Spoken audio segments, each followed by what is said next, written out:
I'm Dr. Meredith Hancock, the president of Thomas Edison State University. We're the university that respects your learning wherever it occurs. This is Edison Sound Stage, a podcast where we discuss the dynamic role of education in today's world. We have meaningful conversations with business and community leaders and with our students who are actively engaged in their professions and communities, all while earning a degree that builds their careers, advances their professions, and empowers their lives. Recorded and produced on our campus in Trenton, New Jersey, this is Edison Sound Stage. Hello and welcome to episode 15 of the Edison Sound Stage podcast. I'm your host, Katie Brommer, and I'm the Assistant Director of Digital Communications here at Thomas Edison State University. And I'm your co-host, Dr. Tara Kent, Associate Dean in the Haven School of Art, Science, and Technology, and Director of Undergraduate Studies at Thomas Edison State University. In today's episode, we have the privilege of being joined by Dr. Scott Rocco, who is the New Jersey Association of School Administrators 2022 Superintendent of the Year, and who has dedicated his 30-year career to education and public school administration. Welcome, Scott. Tara, thank you very much. And Katie, thank you for the opportunity to come and speak with you today. We are so happy to have you joining us today because you were such an integral part of the redesign of our Master's in Educational Leadership program. For the audience, this program serves teachers and other educators who want to advance their careers and prepare for roles as school and district leaders. As we began the program revision, we were seeking an exemplary scholar practitioner, or in other words, someone who has a strong background working in the field of K-12 education, as well as scholarly experience in higher education. In essence, we're essentially seeking ways to bridge theory and practice. Scott embodies that with his record of serving the Hamilton School District, first as a teacher, then a vice principal, assistant superintendent, and now superintendent. And he develops and teaches graduate level courses at colleges and universities. When I met Scott, he was teaching at the College of New Jersey, and he was highly recommended to me by the educational leadership faculty who I was working with at the time to plan our program revision.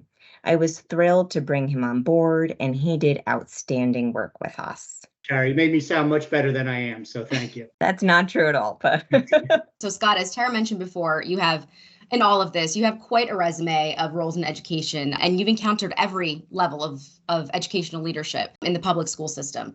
So my question for you here, what initially got you started and what initially drove you to become an educator, and what motivated you to transition to administration in the first place? There are two things that motivated me to get into education. So I come from a family of educators. I had three aunts and an uncle that were all in education, all in public education.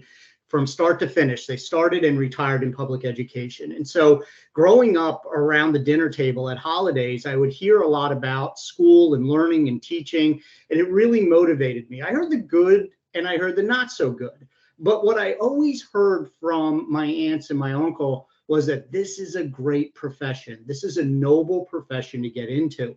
And it really sparked my interest. So that was the first part of it. Then fast forward, I get into school, K-12 myself as a student, and I had the opportunity to have a lot of good teachers, and four in particular that really set me on a course to go into education. And I'll just talk about one. My fifth grade teacher, and he was Mr. Yartz, was my fifth grade teacher. And at the time, I kind of needed a tougher teacher to get me on the right path in education. And Mr. Yartz did that for me. And then through middle school and high school, I had other teachers that motivated me in different ways. And it really became one of those things like, this is my path. This is what I need to do. So I went in as an undergraduate. A little unknown story is I started as a math major. And I really only lasted one semester. I tell people this all the time, but I realized in a math class that I was sitting there and everybody who were math majors were really excited about why these theories were working and things were happening. And I sat there and I said, that's not my passion. I love history. I love social studies. I love to know why things happened and why we are who we are and why did that develop. And so I changed my major, and the toughest decision I had to make and the toughest call I had to make at that point was to my father and say, hey, listen, I'm not going to be a math major. And he and I had talked about that my entire high school career, about going into education and being a math major. So I went in and became a social studies teacher, and a little more challenging to find a job at that point. Math teachers were more in demand than social studies. But then I became a teacher and worked in Hillsborough Township Public Schools for 18 and a half years, teacher to assistant superintendent. But what motivated me to go into administration was, just like as a student, I had some really outstanding administrators that I worked for that motivated me, that had trust in me, that actually gave me leadership responsibilities as a teacher. And as that began to grow, I began to get interest in becoming an administrator. And just like my story about being a math teacher, my ultimate goal was always in administration, to be a high school principal. And it's one of the positions I've never had in my career. Yeah, it's an interesting thing. I have K-12 experience, but the initial interest was becoming a high school principal. Wow. So that's kind of my path into education, what motivated me as a teacher and what motivated me as an administrator. Thank you so much for that, Scott. And what you said really resonates with me too. I relate to what you're describing about being raised by educators and the impact that had. And I wonder how common that is. And it is, I think, truly a noble profession. And those of us who choose education, we do it because we believe so much in the work that we're doing and the impact we know we can have on other people's lives. But now I'd like to shift a little bit and focus on educational leadership as a discipline, and your thoughts about some of the current and emerging issues in the field. So let's start with talking about your vision of leadership, and specifically, in your perspective, what makes an effective leader in the current educational environment? Yeah, so I think every leader has to have a vision.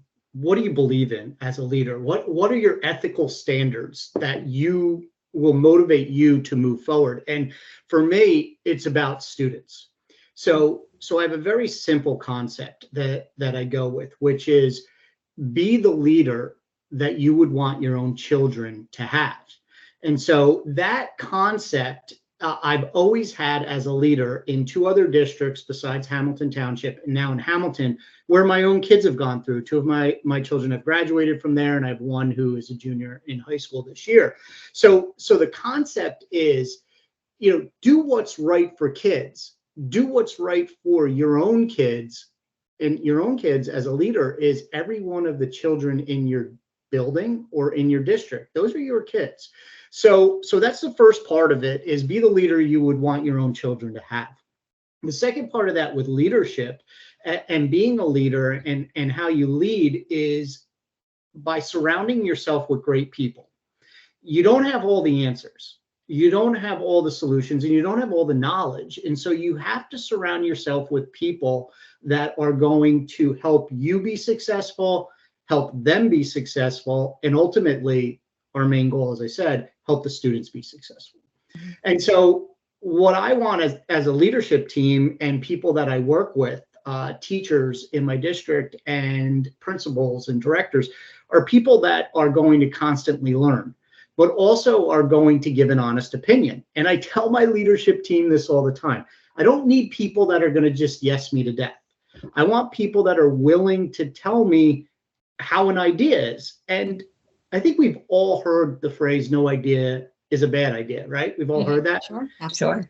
There's some bad ideas out there. There's some horrendous ideas out there, right? And so if I'm pitching one of those bad ideas about what we need to do in our school district or for kids, I want my team to say, hey, Scott, this is a bad idea.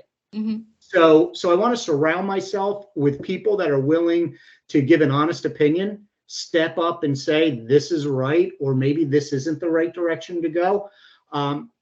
And ultimately doing that, we're going back to my foundation, which is doing what's right for kids. That's a really interesting perspective too, because I think that we are living at a time where some have called the post-information age, where almost any information, regardless of a source or how it was derived, is equally acceptable. And so I really think that as educators, that's such an important outlook. And I appreciate your raising that. And maybe we can focus a little bit more on that or any other direction that you might want to go in with this. But could you expand a little bit about what you see as some of the most pressing or emerging issues in educational leadership today? There's a lot. I would say pre-pandemic, there were your standard issues and standard concerns. Post-pandemic, they've gotten bigger and more prevalent. And what I mean by that is I think we all understand, being in the educational field, that change in education was always slow. It was like watching paint dry as we went along. If you want to get something change in education, it's going to take a process. The pandemic changed that. We changed on a dime and went to virtual instruction and had to figure that out within 2 weeks. And then coming out of the pandemic, we had to figure out how to come back. And, that was in weeks or months. So the change and issues that are prevalent in education have accelerated, or those issues are accelerating. And so what are those? I'll give you a couple. Number one, the staffing shortage is a major concern that we have. And that's a major issue we're dealing with in education. How do we attract people to the profession? How do we get people to stay in the profession? How do we support those folks? On top of that, one of the major things is if we don't have the people to teach courses, how are we going to meet the standards that the state has set for us? How many years of this subject and how many years of that subject? And colleges and universities across the country have shut down programs. Some colleges that used to be great educational training grounds have reduced their programming. So if they're reducing their programming, how are we going to get teachers in specific areas that we need to make sure that we meet the standards that the state has set? So those are two main concerns. And then the other thing is something you touched on, Tara, and you talk about this period of time and information. So being able to critically analyze and put out information so that it is accurate and people understand what's happening in schools. Would a communication tool like social media be effective here? Social media has played a positive and a negative aspect in this realm, but you've got to be in the realm as a school leader to make sure that people know where to get information. And then you've got to start putting out accurate, consistent information to share what's happening in your district. That's going to help you with all these other issues that are developing in school districts. So teacher shortage, what are we teaching? When are we teaching? How are we getting people to do that? And then ultimately this concept of social media, which also is not only a way to get information out, but is also a struggle for us when it comes to and the use of social media. And, as we go along and talk here, we can talk a little more about the legal aspects of that as we go forward. But those are all challenges that we're facing right now. Absolutely. Thank you so much for that. And that's an issue I think all of us in education are going to continue to be grappling with for a long time. We've been very focused in addressing critical reasoning and information literacy skills for that exact reason. I want to shift a little bit and talk about some other really prominent and important topics. And as you know, our program was very intentional in putting diversity, equity, and inclusion at the center of our revision process. Can you talk about how you prioritize equity and diversity in educational leadership and any strategies that you use to promote inclusivity in schools? So it is embedded in our strategic plan in the school district. The strategic plan was a community-based developed plan prior to the pandemic. We talk a lot about prior to the pandemic, post-pandemic, but it was prior to the pandemic to the point where it was approved by the board in February of 2020.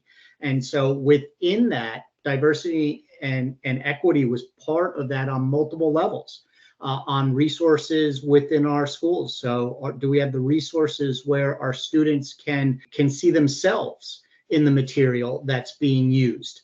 In our recruitment and retention of teachers and administrators, and how are we going about and making sure that our leadership and our teachers represent our community?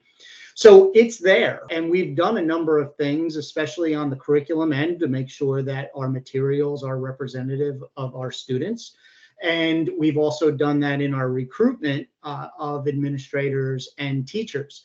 But on top of that, we have a district community relations committee, and it's been around for a long time, prior to me starting in Hamilton Township.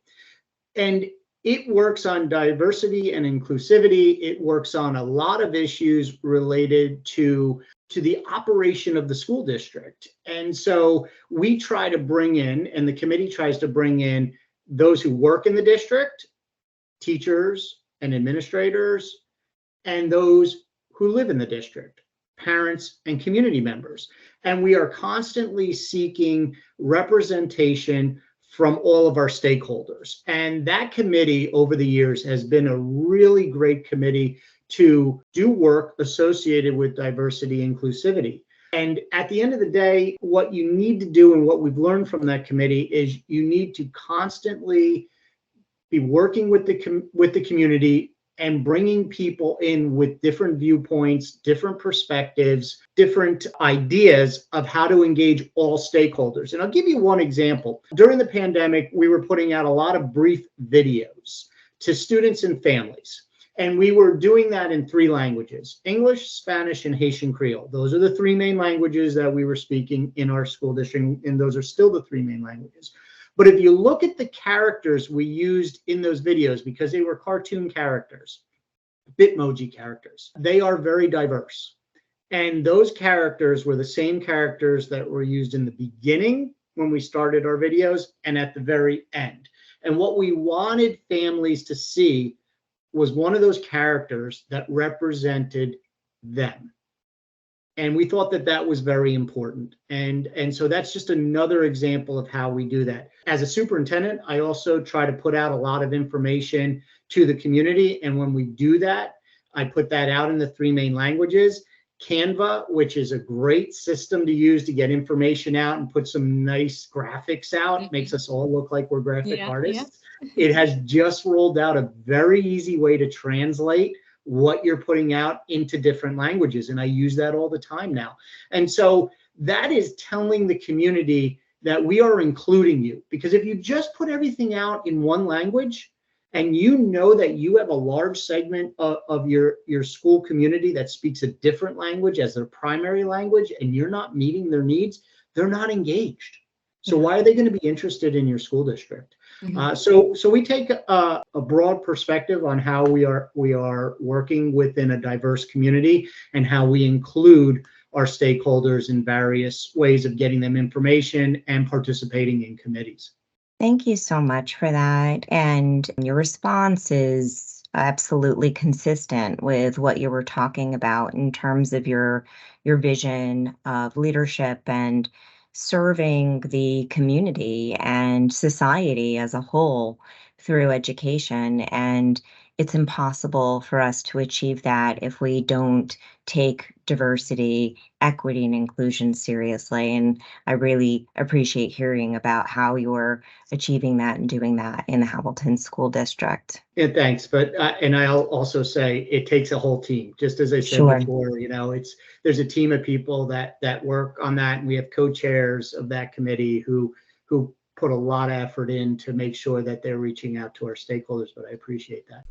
Yes, Scott, thank you for that wonderful example. I'm curious what the response has been from all of your stakeholders. Yeah, I think the feedback, it goes back to the no idea is a bad idea, and making sure you're hearing what's good and what's not good. So when we're doing something that is going to benefit our school community, people on the committee will, be very clear about that. And the great thing about the committee is it's made up of a lot of leaders, teacher leaders and community leaders and people who have an influence in our school organization. And if it's not what they think it should be, or it's not going the way it should be, or it's not going as fast, they'll let us know. And I think that that's important too. People want to see change. They want to see positive change, but they also want to see it for a reason. Like, what's the end result? What are we trying to get? So people have been pretty upfront and honest when we've done a good job and when we need to continue to work harder. I do want to take a closer look at the transition from a classroom to school administrator. I mean, you're talking about all these things that future aspiring school administrators really need to think about when they're looking to step into those shoes. And for some of those who are listening on our podcast today, hopefully it's because you're interested in making this transition yourself. So Scott, what would you say are some of the critical skills and knowledge that are gained by educators in the classroom that you think is invaluable to transition into an administrator role? So if you want to be an administrator, I think there's a lot of things here that are possible. First of all, it's important to be a teacher who is willing to go and see how other people teach. If you're interested in becoming an administrator, ultimately you're going to look at how everyone teaches in your school or your department. So go get the skills of, if you're like me, a social studies teacher, go find out how a math teacher teaches. Go find out how an English teacher teaches. If you're a high school teacher, go find out how an elementary school teacher teaches. And I went from being a middle school VP, a high school teacher, to an elementary principal. I sat in a kindergarten class as a principal. And I said, if I had sat in a kindergarten teacher's class as a teacher, I would have been a better teacher. Just based on the structure and the environment and everything that was going on. So learn. We should always be learning as leaders, as teachers and leaders. We should always be learn about our craft. And as an administrator, part of our craft is not only leading, but it's the learning aspect of it also. Go find exemplar teachers and go sit in their classroom and then go talk to them. But those are skills that you need as a teacher to get into leadership positions. The other thing is, for those that are thinking about this, take on leadership roles as a teacher. Be a teacher leader. Take on student teachers. Be an advisor or a coach. Co-chair a committee in your building or in the district. Get that taste of what it's like to have those different types of responsibility, to have to make those decisions, to motivate people to participate or to be able to do something. Those all help when you get into leadership positions.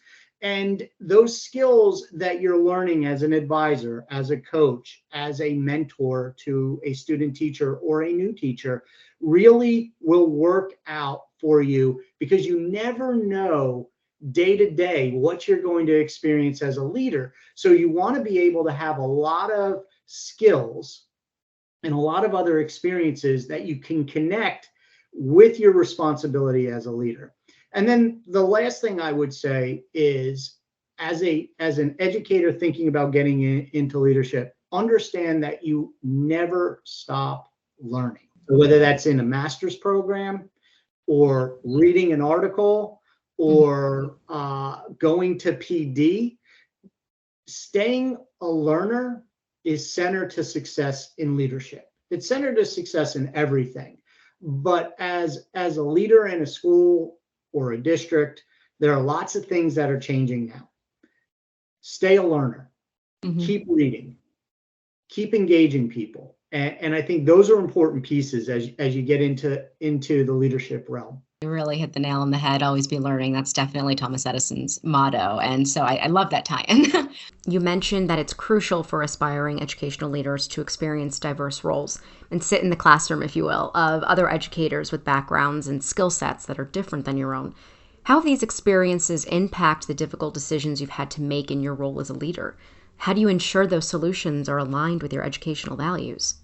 Yeah, I think valid question. I think understanding how the classroom operates at different levels. How it operates at a kindergarten level is different than how it operates at a 5th grade level, is different than an 8th grade and a 12th grade level, right? So understanding how those levels operate is important to making decisions. And as you become a leader, building leader, you're seeing it every day at your level. District level, you have K-12 responsibility, so there's a lot of stuff happening in your buildings. You have to understand the operation of the district at those levels.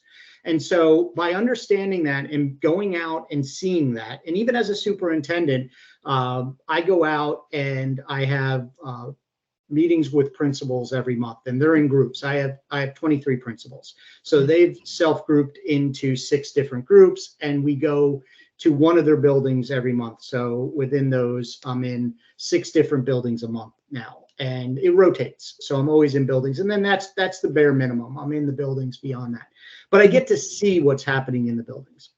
That helps make decisions. So when you're making decisions, you can then put in perspective what that impact is going to be on students, teachers, parents, the community. Now, that's not to say that you know 100% of what that impact is, but you have a perspective. And then what you have, if you make those connections and you're talking with your staff and you're engaging your administrators, you can then start asking the right questions. And that's part of this concept too, is if you get a basic concept of how things are operating, you can then ask the right questions about, hey, is this the right decision we're going to make? I've got to make this decision. How do you handle that? And so that does help a lot as you go forward. You can't make it in a silo. So there are situations as leaders where you're in your office and you're doing work and you've got to get that work done, and we all agree that that has to happen. But you also have to step out of your office. You also have to go out to the building or go into the classroom or go to the event. And you have to make your presence there known. Not to say your presence is important, but your presence is part of learning. And that helps you make decisions. But we make a lot of hard decisions. We make a lot of hard decisions every day. And if you don't have that perspective, I think you end up not always making the right decision. I really appreciate your remarks about leadership and your comments around working with the community and really getting to know every level in the schools and getting out of your office. I think that was such a poignant moment. Educational leadership is very much about responding to the needs of the community and working to improve society. And certainly to aspire in a leadership role, there are pragmatic reasons in advancing your career and increasing compensation, and the personal fulfillment of moving up the organization or organizational structure. But I think that it's always most important for us to keep in mind our central purpose, and that is to respond to the needs of our community. I imagine those tough decisions are topics that are explored in the law course. Before we talk about those experiences, Scott, Tara, can you give us a bit more background into the revision work of the Master of Arts in Educational Leadership program? We conducted a review of the program, which resulted in a series of necessary recommendations to update the program content, the learning outcomes, and assessment strategies to ensure that the program includes the most contemporary developments in the field, as well as the new PSALs or National Professional Standards, as well as the CAPE accreditation standards. So our revision achieved all of this, as well as a new vision and direction for the program that emphasizes the development of leaders who are prepared to build equitable and just communities in schools. As an extension of this vision, the program now incorporates content to address the social and emotional needs of students, which research indicates is a growing concern that has had a significant impact on the way that students learn. So in redesigning the program, we introduced a number of innovations to support student success, career readiness, and to again bridge theory and practice. Scott played a key role in our redesign work and helped us meet these goals. I understand that was a massive undertaking. Thank you for explaining that, Tara.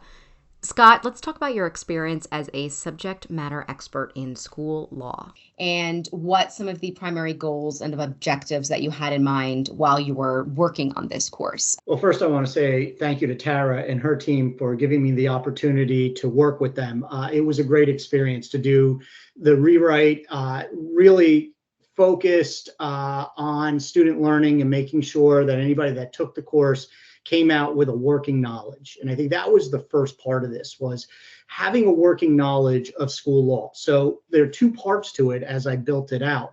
One was, what does the law say?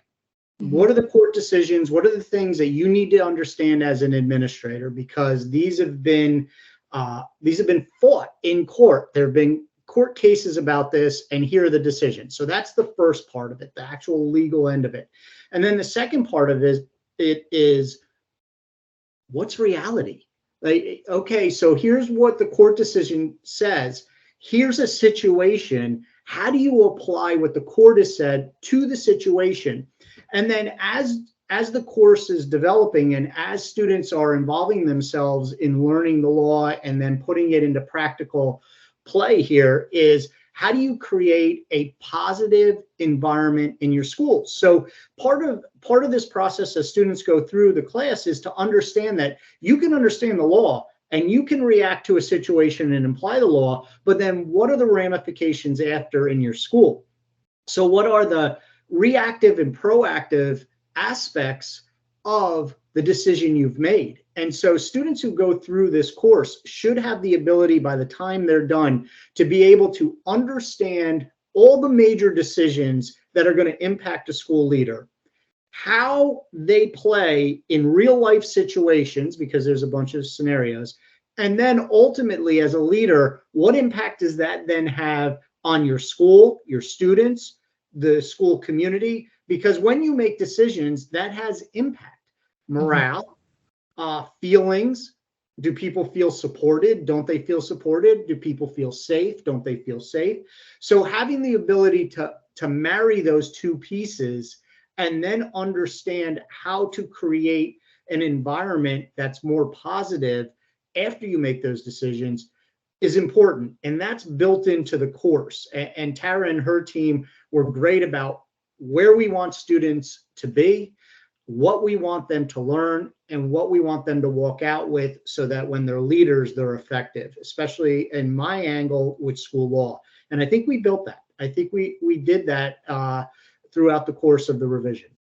And I'm so pleased with the way this program turned out. And the school law course is absolutely one of the very strong necessary courses in the curriculum. Tara, I mean it. I really appreciate the work that you and your team did. And it really was it was not simple, isn't the right word, but it was really easy to work with all of you, because you all were committed, same mission, same direction. So thank you. I'm so happy to hear that. Thanks for saying that. I agree. I think we have a really good team of people who we work with. So that kind of takes me back into, we talked about emerging issues in schools, but what are some of the pressing issues that are in school law specifically? So one of the biggest, and there'll be a lot of case law written about this, is student social media and bullying. Student social media and threats, and what is First Amendment right and what isn't First Amendment right. And that is really developing. Actually, while I was writing the course, there was a decision about a high school student, a cheerleader, who didn't make the varsity team. Yeah. And I believe we embedded that into the course because it was developing law. And where does an administrator go when this is happening outside of the school day, but it's impacting the school function? And so, so that's one, fascinating, right? Yeah, It's fascinating. Two, frustrating as a school administrator, because this law is developing as we go along. And three, it goes back to something I was talking about before about always learning, you've always got to be on the lookout for how things are changing. And this is one item specifically that is going to change in the very near future through court cases and appeals, right? And new cases coming up. So you need to be aware of what the most recent law says so that when you apply the law, you're applying it correctly. So as we wrap up our conversation here with Dr. Scott Rocco, are there any additional comments or thoughts or key takeaways that you would like future aspiring educational leaders to think about? I think educators need to understand, or people that are getting into education need to understand that they have, in my perspective, the second hardest job in the world. The first is being a parent. The second is being an educator, right? And because you have that responsibility and you have that access to students and their learning and what they learn and the decisions that they make. And as you go into becoming an educator and you're interested in becoming an administrator, that expands because you're framing that work for those that work every day with kids, the teachers, the classroom assistants, the child study team. So if you want to get into administration, it's equally as passionate and important for you to be engaged, or let me restate that. It's equally important for you to stay engaged and have that passion for learning, for working with people, because as a leader, you can do that. Just because you're leaving a classroom doesn't mean you can't continue to teach, doesn't mean you can't continue to create environments where people are successful. Actually, you're doing that at a grander scale. You're doing that at a bigger scale. And that's part of the joy of being a leader, is being able to have an idea, develop that idea, implement that idea, and then see it be successful, right? And see your students be successful, see your teachers be successful, see your community enjoy that success. And so if you want to be a leader, that's part of the joy. There's a lot of frustration at times, but there's a tremendous amount of joy. And I think people need to understand that it's worth it. It's worth going into leadership. It's worth being an educational leader at the building level or the district level, whatever your interest is. And you matter. That's an important piece. It really has been joyful to talk with you today, because I know I'm not alone in being so grateful that you are in the position that you're in and able to make such a big impact in the broader community and in the state of New Jersey as well, and the students who we serve at Thomas Edison. Thank you for the opportunity, both of you. We are grateful to Dr. Rocco for sharing his expertise and knowledge about leadership in the contemporary educational environment, and for talking about his work to build more inclusive and equitable educational environments. It's through conversations like these that we can work towards positive change. If you're interested in finding out more about the Master of Arts in Educational Leadership program, just search for graduate programs on the tesu.edu website. Thanks for listening to Edison Sound Stage. This podcast was produced by Thomas Edison State University.